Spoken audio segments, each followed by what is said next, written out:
وسلم وبارك على سيدنا محمد وعلى اله وصحبه وسلم. النهارده هنعمل مع بعض اكله جميله جدا جدا.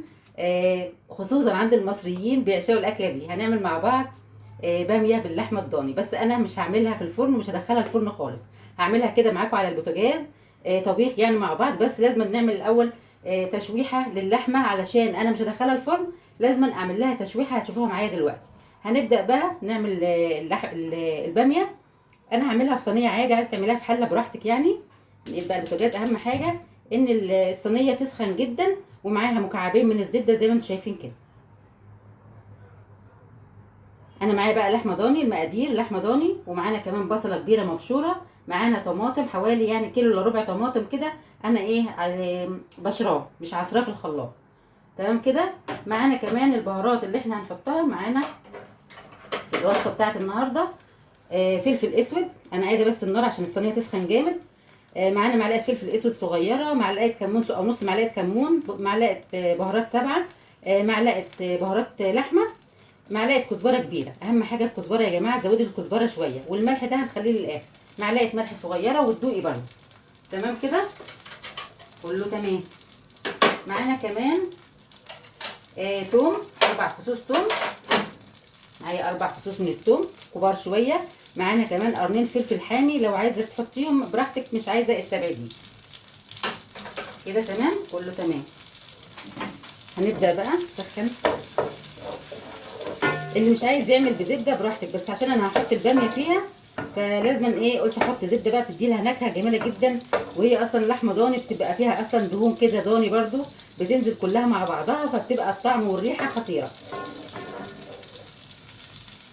تمام كده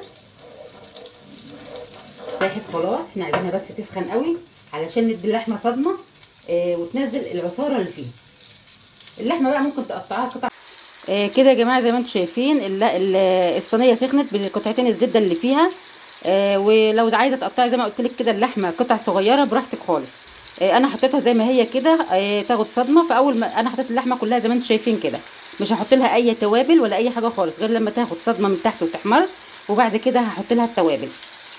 شايفين انتوا منظر اللحمه ما شاء الله يعني جميله جدا جدا، والدهون اللي فيها دي كلها هتسيح مع الزبده المحطوطه، وبعد كده هنحط التوابل مع بعض. كده يا جماعه زي ما انتم شايفين اهو. نبدا بقى نقلبها، نوطي النار بس شويه. بسم الله الرحمن الرحيم اهي. شايفين تبداي تقلبيها لما تحمر زي ما انتم شايفين كده، واضحه قدامكم. نقلب كل اللحمه بقى. بسم الله الرحمن الرحيم.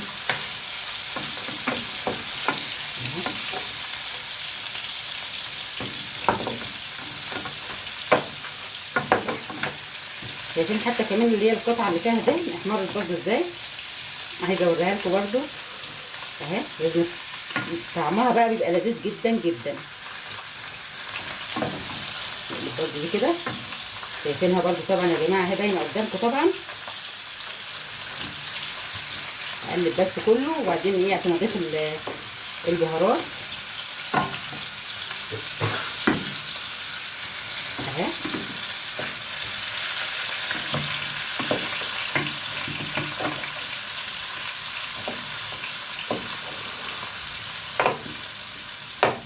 دي كمان كله كده قلبناه خلاص. هنبدا بقى نضيف البهارات بتاعتنا، نعلي عليها برده شويه. هنضيف ايه بقى من البهارات؟ انا هضيف كل البهارات ما عدا الملح. تمام كده يعني ال7 بهارات اهي ضفناها. كزبره، بهارات لحمه اهي، والفلفل. نسيب شويه كده نبقى نضيفهم مع الملح برده تاني اهو كده. وهنضيف كمان البصلايه. بسم الله الرحمن الرحيم. كل الحاجات الحلوه دي، الله الله على الروايح والحاجات الحلوه دي.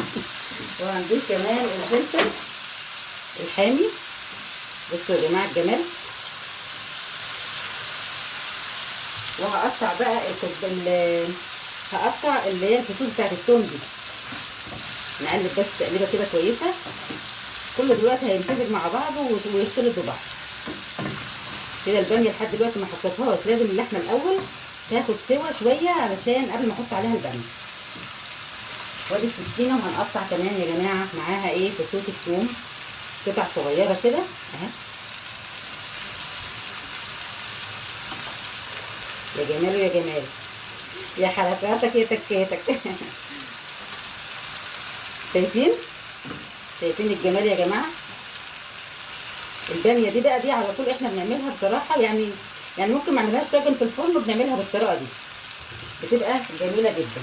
وطبعا الاساسي مع اللحمه الضاني والباميه بقى الملوخيه الخضراء، ملوخيه ناشفه اللي موجوده عندك يعني. وكمان بنعمل جنبها شويه رز. لو عرفت اعمل معاكم الملوخيه هعملها، ما عرفتش انا عاملاها قبل كده معاكم في فيديو قبل كده، لكن انا حبيت الاساس النهارده ان انا اعمل معاكم الباميه مش في الطاجن، عاملينها على البوتاجاز يعني مش هندخلها الفرن. تمام كده.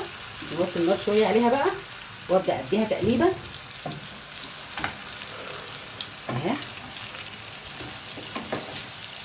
ما شاء الله يعني.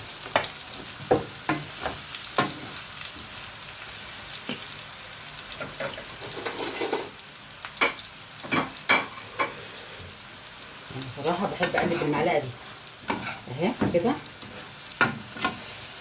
عشان اقلب، اعرف اقلب حلو. بنقلب بالمعلقه الالومنيوم اللي هي الستانلس العادي اهي كده.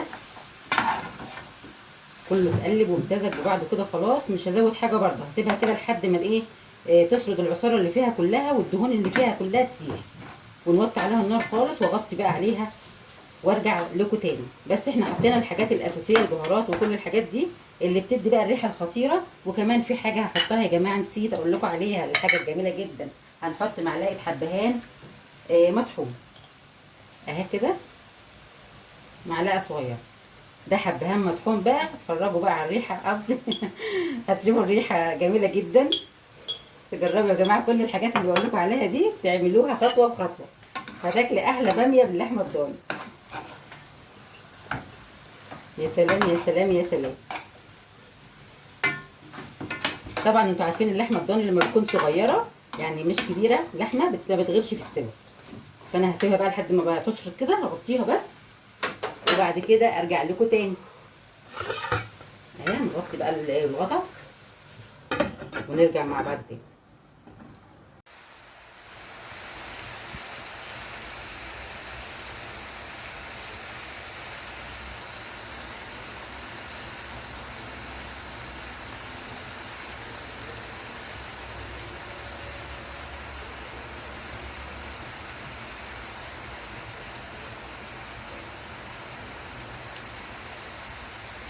هنبص بصه بقى يا جماعه على الباميه، شوف اخبارها ايه.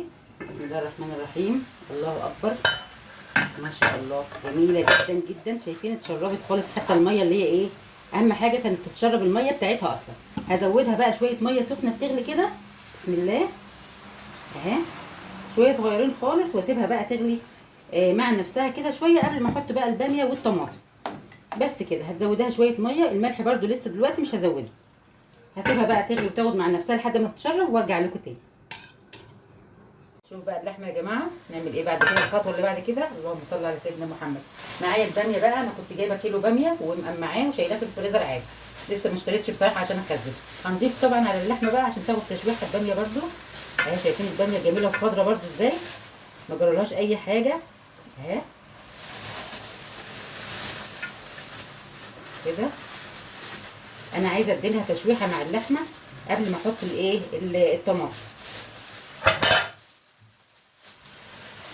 اهي كلها.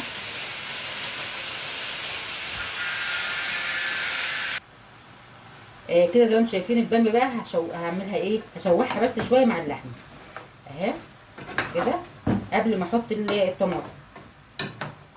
تبقى طعمها خطير جدا لما تكون متشوحه كده معاها.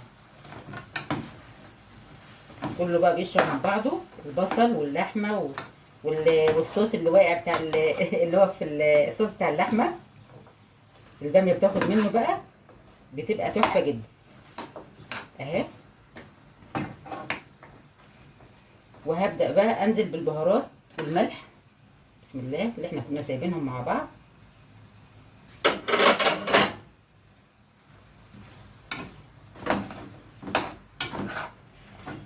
الطماطم زي ما قلت لك ابشريها، مش ما تعملهاش في الخلاط. تمام كده اهي كده اتشوحت تمام.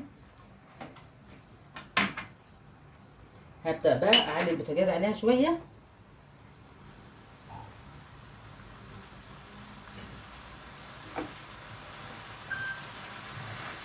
كده يا جماعه خلاص خدت تشويحه زي ما قلنا. هنبدأ بقى نضيف الصلصة. بسم الله الرحمن الرحيم. اهي بتاعتنا حوالي كيلو الا ربع زي ما قلت لكم كده.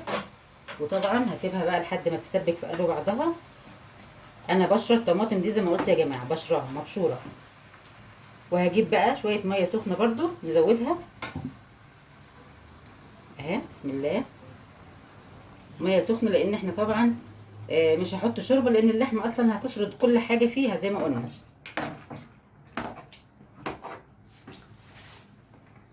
هتغلي بقى وتستوي وبعد كده هوريكم برضو، هوريها لكم الشكل النهائي بتاعها. بس كده نغطي عليها بقى ونعلي النار شويه ونسيبها تاخد وتدي مع بعضها.